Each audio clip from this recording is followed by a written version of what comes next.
Hello future doctors. તો આપણે આજના વિડીયોમાં વાત કરવાના છીએ કે મેડિકલ કોલેજમાં તમે એડમિશન લ્યો તો તમે કઈ કઈ સ્કોલરશિપ માટે એપ્લાય કરી શકો અને તમને કેટલી સ્કોલરશિપ મળે અને તમારે કેટલું ક્રાઇટેરિયા હોય છે તે સ્કોલરશિપ માટે. તો તેના વિશે આ વિડીયોમાં વાત કરવાના છીએ. તો ચાલો વિડીયો શરૂ કરીએ. જે બી સ્ટુડન્ટ આ ચેનલ ઉપર નવા છે તો ચેનલને સબસ્ક્રાઈબ કરવાનું ભૂલશો નહીં. તમને આ ચેનલ ઉપર આવા જ પ્રકારના વિડીયો મળી રહેશે. તો ચાલો વિડીયો શરૂ કરીએ. તો સૌથી પહેલા નંબરની સ્કોલરશિપ છે MYSY સ્કોલરશિપ. આ સ્કોલરશિપ એ વિદ્યાર્થીઓને મળવા પાત્ર છે જેમને ધોરણ 12માં બોર્ડમાં 80 કે તેથી વધુ PR છે. અહીં PRની વાત છે, પર્સન્ટેજની વાત નથી. ઘણા ખરા વિદ્યાર્થીઓ PR અને પર્સન્ટેજમાં કન્ફ્યુઝ હોય છે, પરંતુ કન્ફ્યુઝનની કોઈ પણ વાત નથી. અહીં PR છે એટલે કે તમારા પર્સન્ટાઇલ રેન્કની વાત છે. જે વિદ્યાર્થીઓને 80+ PR છે તેઓ આમાં અપ્લાય કરી શકે છે. અને કૌટુંબિક વાર્ષિક આવક એટલે કે તમારી આવક કેટલી છે, ઇન્કમ કેટલી છે, 6 લાખ કરતાં ઓછી હોવી જોઈએ. અહીં જેટલી પણ સ્કોલરશિપ છે તમારે કેટલી ઇન્કમ જોશે તેની બધી માહિતી તમને મળી રહેશે. તો વિડીયોને એન્ડ સુધી જોજો. તો તમારે 6 લાખ કરતાં ઓછી ઇન્કમ હોવી જોઈએ અને તમારે 80 કરતાં વધુ PR હોવા જોઈએ. આ મેઇન 2 પોઈન્ટ છે. જે તમારે ક્રાઇટેરિયા ફિટ હોય તો તમે MYSY સ્કોલરશિપમાં અપ્લાય કરી શકો છો. અને આ કોને અપ્લાય કરી શકે? કોર્સની વાત કરીએ તો MBBS વાળા સ્ટુડન્ટ, BDS વાળા સ્ટુડન્ટના પ્રથમ મેડિકલ એડમિશન લેનાર તમામ વિદ્યાર્થીઓ. એવું નથી ફક્ત MBBS અને BDS, પરંતુ જે આયુર્વેદિક અને હોમિયોપેથિક વાળા સ્ટુડન્ટ છે તે પણ અપ્લાય કરી શકે છે. હું અહીં લખી દઉં BAMS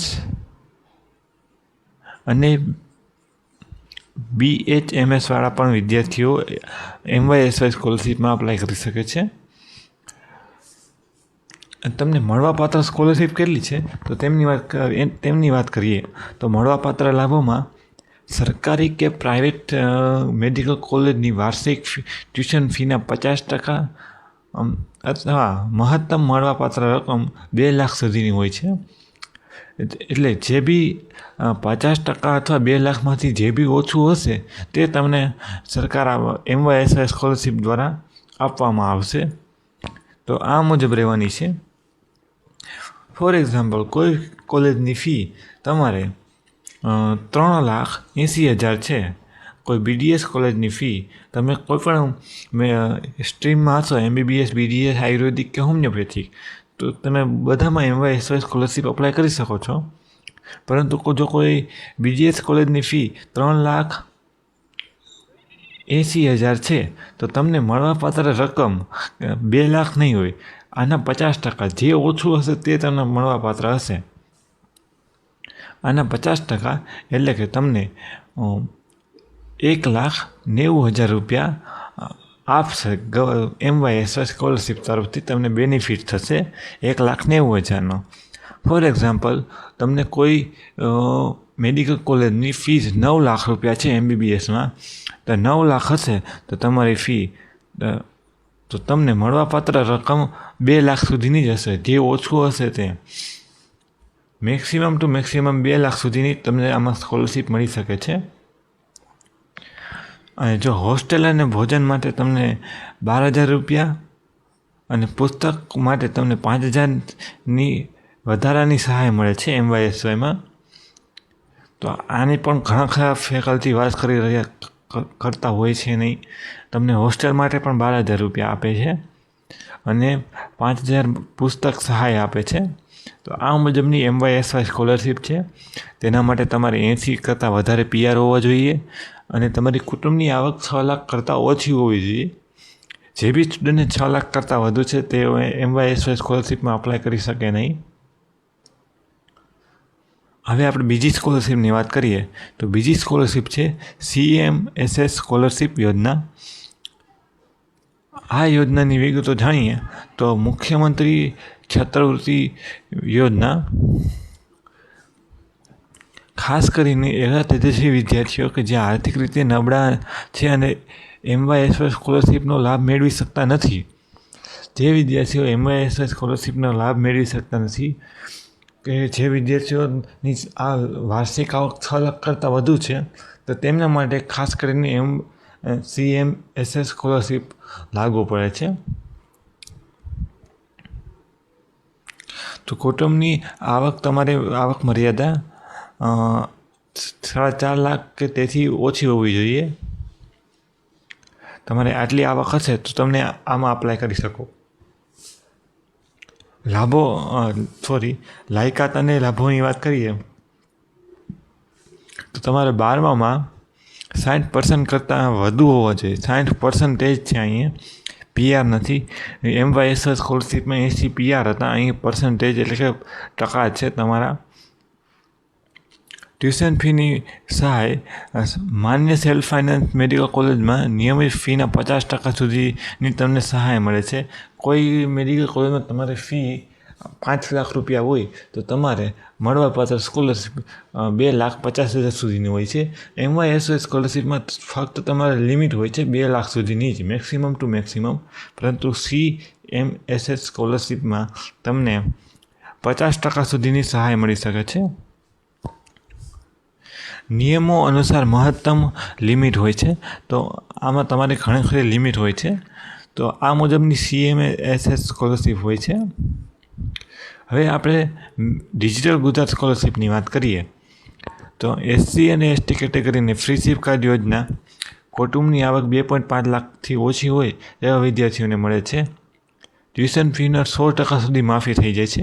કોઈ પણ કોલેજ હોય, સરકારી હોય, ગવર્મેન્ટ હોય કે પછી પ્રાઇવેટ હોય, સેલ્ફ ફાઇનાન્સ હોય, તેમાં SC અને ST કેટેગરીના સ્ટુડન્ટને ફ્રી સિપ કાર્ડ દ્વારા ટોટલી બધી ફી માફી થઈ જાય છે. SC BC અને OBC કેટેગરીની આવક મર્યાદા જો 6 લાખ કરતાં ઓછી હોય તો ટ્યુશન ફીની અને હોસ્ટેલ ફીમાં પણ ઘણો ખરો મદદ કરે છે ડિજિટલ ગુજરાત સ્કોલરશીપ દ્વારા.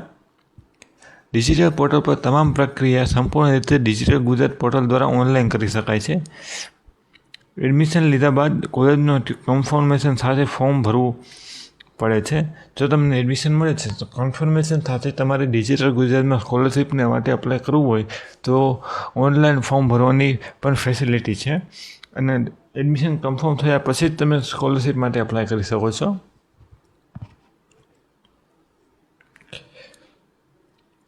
અત્યારે હું એક નવી સ્કોલરશીપની વાત કરું છું, જે ઘણા ખરા ફેકલ્ટી વાત નથી કરતા.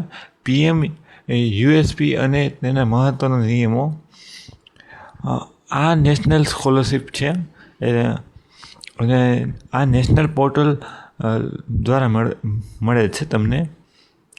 જો તમે બોર્ડમાં અથવા કોઈ પણ બોર્ડ હોય, તમારે GACB હોય, CBSE હોય ના, તમે ટોપ કર્યું હોય એટલે કે તમે ટોપ 20% વિદ્યાર્થીઓમાં આવતા હોય અને તમારી આવક 4.5 લાખ કરતાં ઓછી હોય તો તમને PMUSPનો લાભ મળી શકે છે. પ્રથમ 3 વર્ષ માટે તમને 12,000 રૂપિયા મળે છે, ત્યારબાદ તમને 20,000 રૂપિયા પ્રતિ વર્ષ મળે છે. તો આ મુજબની તમારે PMUSPની સ્કોલરશીપ હોય છે. સૌથી મહત્ત્વનો નિયમ, તમે એક સાથે કોઈ એક જ સરકારી સ્કોલરશીપનો લાભ મેળવી શકો છો. આ તમારા માટે મેઇન છે. આની કોઈ પણ ફેકલ્ટી વાત કરતા નથી, પરંતુ હું તમને વાત જણાવું છું. જો તમને કોઈ એક સ્કોલરશીપમાં ઇન્ટરેસ્ટ હોય અને તમને તેમાં વધારે સ્કોલરશીપ મળતી હોય તો તમે તે અપ્લાય કરો. તેના સિવાય વધારે અન્ય સ્કોલરશીપ એકસાથે 2 સ્કોલરશીપમાં અપ્લાય ન કરી શકો તમે. ઉદાહરણ તરીકે જો અહીંયા મેં લખેલું છે, ઉદાહરણ તરીકે તમને જો MYSY સ્કોલરશીપ પસંદ કરો છો તો ડિજિટલ ગુજરાતના ફ્રી સિપ કાર્ડ કે અન્ય કોઈ સરકારી સ્કીમોની લાભ મેળવી શકતા નથી. એટલે કે કોઈ એક સ્કોલરશીપ સાથે તમે એક જ વાર અપ્લાય કરી શકો છો, અન્ય કોઈ સ્કોલરશીપમાં અપ્લાય કરી શકતા નથી. એડમિશન પ્રોસેસ વખતે તમારે કોલેજ હેલ્પ સેન્ટર પરથી સ્કોલરશીપનું ફોર્મની માહિતી મેળવી લેવી જોઈએ અને ચિંતા વગર સચોટ ડોક્યુમેન્ટ તૈયાર રાખવા જોઈએ. તો ડોક્યુમેન્ટની વાત કરીએ તો તમારે મેજોરિટી માર્કશીટ ને એવું બધું જ માંગતા હોય છે. તમારું ઇન્કમ સર્ટિફિકેટ, તમારે ઇન્કમ સર્ટિફિકેટને મેઇનલી તમારે 3 વર્ષ માટેનું જ હોય છે. જો જેને ઇન્કમ સર્ટિફિકેટ 3 વર્ષ કરતાં વધારે સમય થઈ ગયો છે તો તેઓ પ્લીઝ રિન્યૂ કરાવી લેજો. ઇન્કમ સર્ટિફિકેટ ફક્ત 3 વર્ષ માટે જ વેલિડ હોય છે અને કેટેગરી સર્ટિફિકેટ લાઈફ ટાઈમ હોય છે. કેટેગરી સર્ટિફિકેટ લાઈફ ટાઈમ હોય છે. આ ઇન્કમની વાત છે, ઇન્કમ સર્ટિફિકેટની, અને આ કેટેગરી સર્ટિફિકેટ.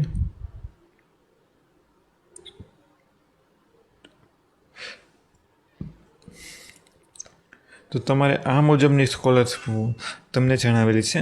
તો અહીં મેં સ્પેસિફિકલી બધી સ્કોલરશીપમાં કેટલા તમને મળવા પાત્ર છે સ્કોલરશીપ તેની વાત કરેલી છે. અને તમારે કેટલી ઇન્કમ ઇન્કમની મર્યાદા હોવી જોઈએ તેના વિશે પણ વાત કરેલી છે. જો MYSY સ્કોલરશીપમાં તમે અપ્લાય કરો તો તમારે ધોરણ 12માં સાયન્સમાં 80 કરતાં વધારે PR હોવા જોઈએ. તમારી વાર્ષિક આવક 6 લાખ કરતાં ઓછી હોવી જોઈએ અને તમને ટ્યુશન ફીના 50% અથવા 2 લાખ સુધીની સહાય મળે છે. અને સાથે હોસ્ટેલ સહાય અને પુસ્તક સહાય તો મળે જ છે. MYSY સ્કોલરશીપ માટે તમારે 12માં 60% કરતાં વધારે પર્સન્ટેજ આવેલા હોવા જોઈએ. 4.5 લાખ કરતાં ઓછી ઇન્કમ હોવી જોઈએ. સેલ્ફ ફાઇનાન્સની ફીને 50% સુધીની સહાય મળે છે. ડિજિટલ ગુજરાત સ્કોલરશીપમાં તમારે એડમિશન ની પાત્રતાના ગુણની વાત કરીએ તો તમારે ઇન્કમ 2.5 લાખ કરતાં ઓછી હોવી જોઈએ અને ટ્યુશન ફીના 100% સુધી માફી થઈ શકે છે. PMUSPની વાત કરીએ તો તેમાં બોર્ડના ટોપ 20%ના સ્થાન ઉપર હોવા જોઈએ તમે, અને 4.5 લાખ કે તેથી ઓછી હોવી જોઈએ તમારી ઇન્કમ. અને તમને 12 લાખથી લઈને 20 લાખ સુધી પ્રતિ વર્ષ 12,000થી લઈને 20,000 સુધી પ્રતિ વર્ષ મળવા પાત્ર છે. તો તમને આ વિડીયો કેવો લાગ્યો? તો તમને જરૂરથી આ વિડીયો ઉપયોગ થશે તમારે કઈ સ્કોલરશીપમાં અપ્લાય કરવું તેના વિશે. અને તમને સ્પેસિફિકલી જણાવું તો મેં ફ્રી શિપ કાર્ડને લગતો એક સ્પેશિયલ વિડીયો બનાવેલો છે. તેમાં તમારે ક્યાં ડોક્યુમેન્ટ જોશે, કઈ રીતે અપ્લાય કરવું, તમારે કઈ રીતે ક્યાં ડોક્યુમેન્ટ જમા કરવા, તમે ઓનલાઈન કઈ રીતે અપ્લાય કરી શકો, ઓફલાઈન કઈ રીતે અપ્લાય કરી શકો, બધા જ પ્રકારની માહિતી ફ્રી શિપ કાર્ડને લગતી મેં એક વિડીયો બનાવેલા છે. તો ચેનલ ઉપર જઈને ફ્રી શિપ કાર્ડનો વિડીયો જરૂરથી જોજો. અને આ સ્કોલરશીપને લગતા વિડીયો તમને કેવો લાગ્યો જરૂરથી કોમેન્ટમાં જણાવજો. અને આવા જ વિડીયો જોવા માટે અમારી ચેનલ સાથે જોડાયેલા રહેજો. તો thank you for the watching.